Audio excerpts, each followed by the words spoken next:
hanggang sa po ay inutusan po ng Panginoon Hesus ang Panginoon si Elijah na propeta na pahiran ng langis si Elisha bilang kahalili ni Elijah bilang propeta. At pag binasa po natin ang Biblia ay mismo nandun po naging masunurin si Elisha kung siya po ay tinawag ng Panginoon upang siya po ay magsilbing katulong ni Elijah in preparation sa kanyang pong journey na siya po ang papalit na halili kay Elijah bilang propeta ng Diyos.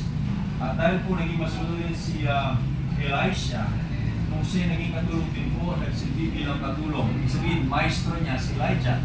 Nung siya apprentice, masasabi sa 2 Kings na talagang nandun ng loyalty ni Elisha kay Elijah. At nung realize ni Elijah na napaka-loyal, kumbaga wala sa masabi sa paglilingkod na ginawa ni Elisha sa kanya, ay bago sa kuhanin ng Panginoon.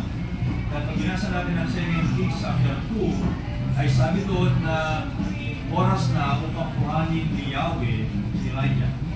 At ito ay alam ni Elisha. Kaya mayroong ginawa si Elijah, sinabihan si Elisha na sinubukan niya.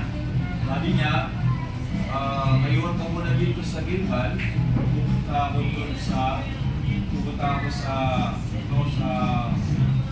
isang lugar. Sabi niya sa Bethel, mayroon ka muna dito.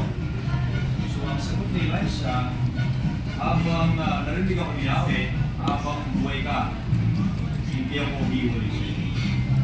So tatlong beses na sinabi ni Elijah, una, pupunta ako sa Bethel.